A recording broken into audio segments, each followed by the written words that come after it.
We now know the type of weapon used in the deaths of 4 University of Idaho students. And the vigil for those students was postponed. We'll tell you when it will take place next on Murrow News 8.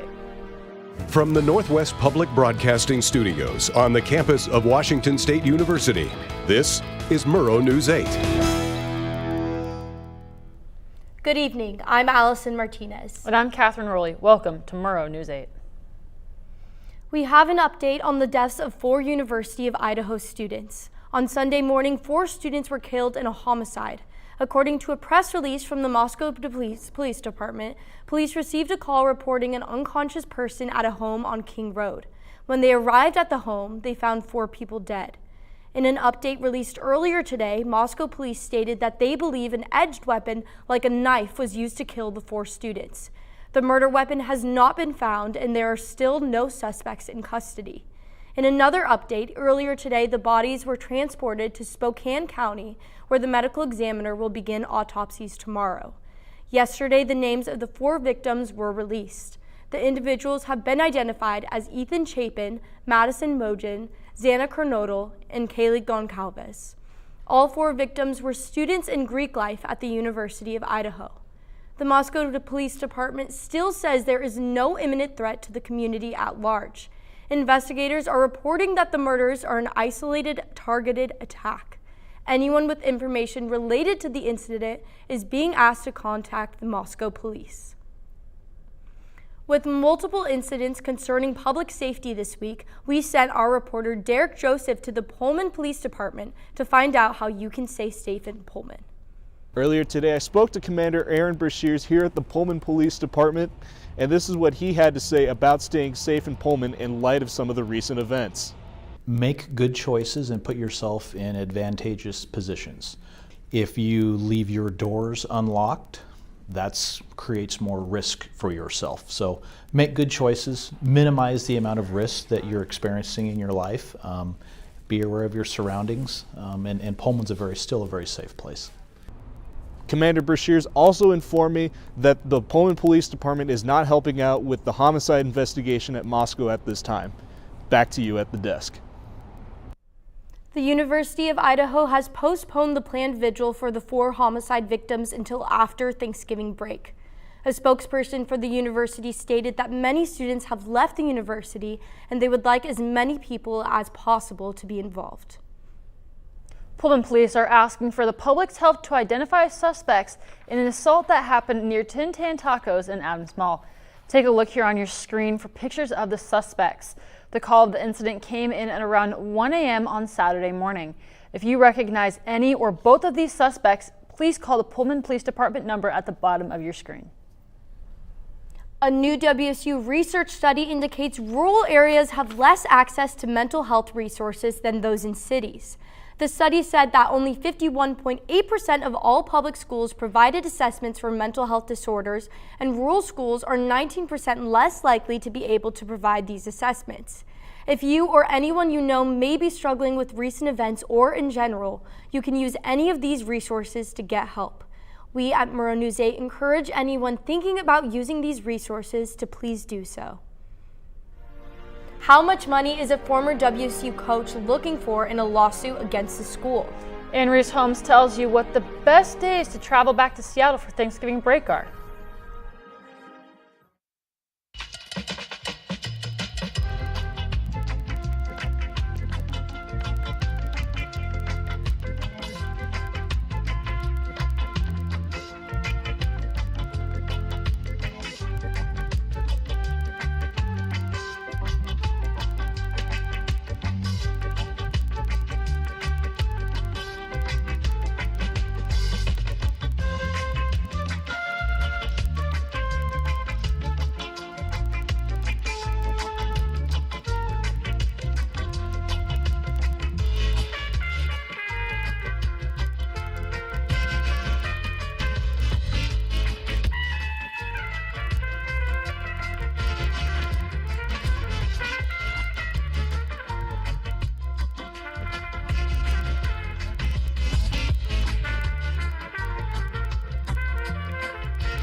Russian missiles landed in Poland today, killing 2 people, according to a senior U.S. intelligence official. 2 people were reportedly killed after the missile landed in a grain pile that was drying.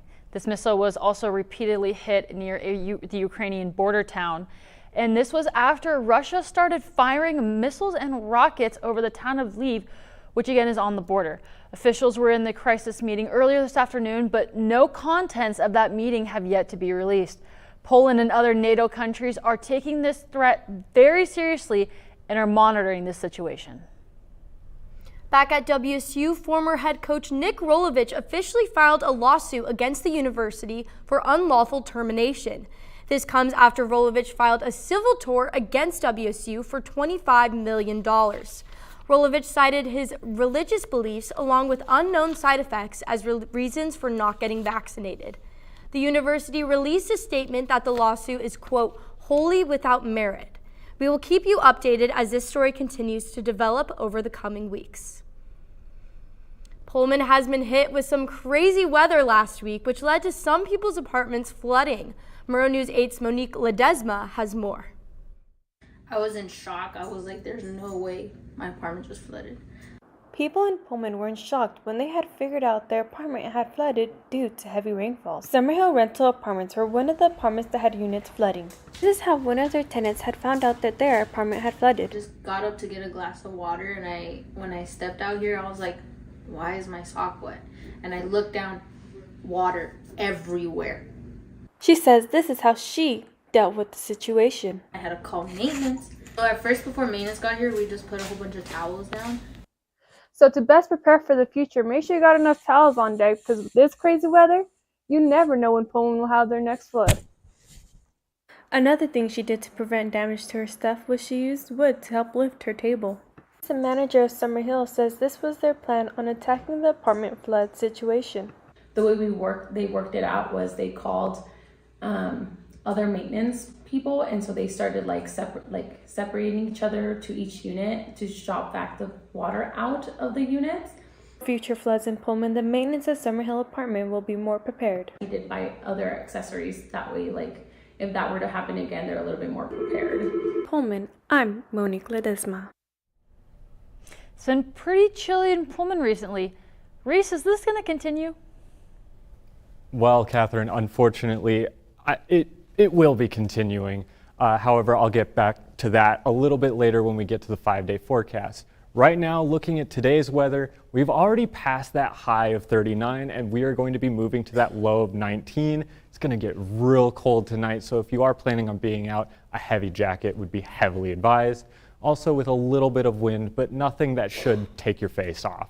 Moving on to tomorrow, we are looking at very similar as to what we had today, just a little bit colder during the day at 38 degrees with a low of 23. So it's just going to be a bit warmer tomorrow night, but that will not last long. Again, we'll get to that in the 5-day forecast. You'll also be experiencing just a little bit of wind, only 6 miles per hour on Wednesday. Moving on to the state map over here in the Palouse, as I mentioned, we're looking in the high 30s, mid to high 30s. In central Washington, we're seeing our more mid temperatures, and moving on to the west side, we're going to be seeing the warmer temperatures that we have here in Washington, but that is to be expected, with Seattle at the highest with 51 degrees. Moving on to the 5-day forecast, let me just step off here so you guys can take a look.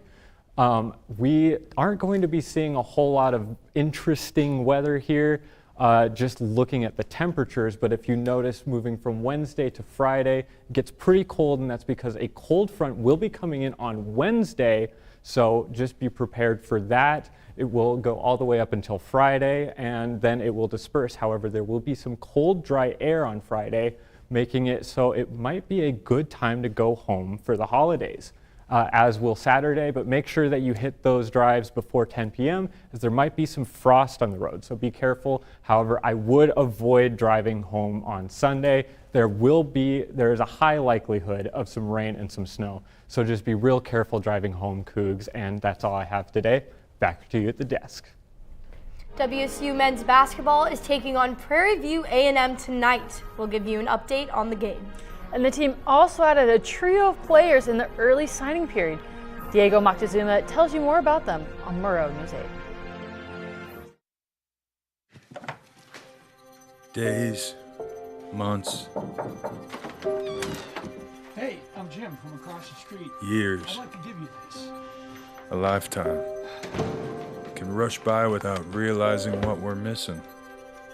We lose some of the best moments, some that may never repeat, Come on.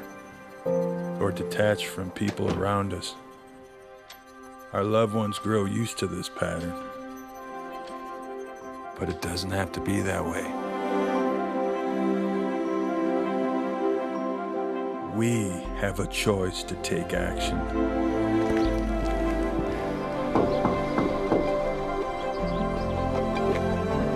It's never too late to live a full life again. Hear how many of us Vietnam veterans have managed our mental health and reconnected with our families. Visit maketheconnection.net to find out more. Men's basketball is underway tonight against Prairie View A&M. The Cougs are currently trailing 35-23 with 3 minutes to go in the first half. The Panthers and Cougars last met in 2020 in Pullman, with WSU winning by 28 points. The two teams only have met 3 times in program history, and the Cougars won all 3. After the two Texas matchups, they will be playing in Spokane to face Eastern Washington on Monday. WSU basketball head coach Kyle Smith announced signing 3 student athletes for the 2023-24 season. Freshman Ruben Shanula, junior transfer Oscar Clough, and freshman Parker Garretts. Shanula, a 6'11" center, played for CFV in Basketball Africa League, Clough being a 6'10" power forward who played at Cochise College, and Garrett's a 6'2" guard from Olympia High. He emerged as Seattle's best player in his first year and ended the longest active playoff drought, becoming one of the young faces of the game. And on Monday, Julio Rodriguez was named the Jackie Robinson American League Rookie of the Year award winner. The young star welcomed the news while seated next to his family, becoming the 5th player in Mariners history to win the award. As you see the breakdown here, he received 29 of the 30 first-place votes and a total of 148 total voting points. Just a brilliant year for the 21-year-old. The Washington State volleyball team completed their first 2-0 road Pac-12 series of the season. The Cougs are now 14-1 when hitting over 300 or better. WSU senior Pia Timmer was named Pac-12 Offensive Player of the Week on Monday. She finished with a match-high 13 kills, 9 of them with 0 errors on Friday, and 19 kills and 11 digs on Sunday. The Cougs return home against Utah and Colorado on Friday.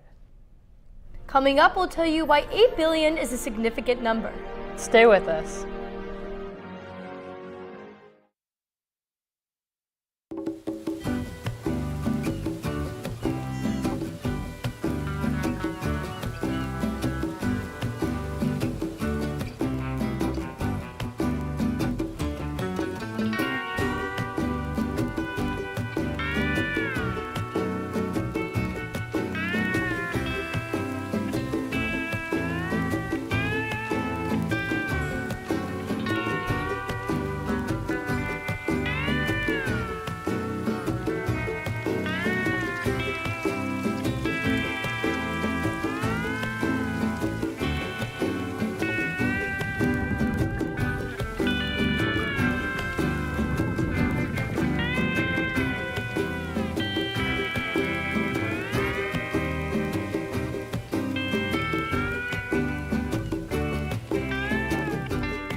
As people are living longer and having fewer kids, for the first time ever, the Earth has 8 billion people on it. This came out earlier today from the UN, and over the next 15 years, there's expected to be 9 to 10 billion.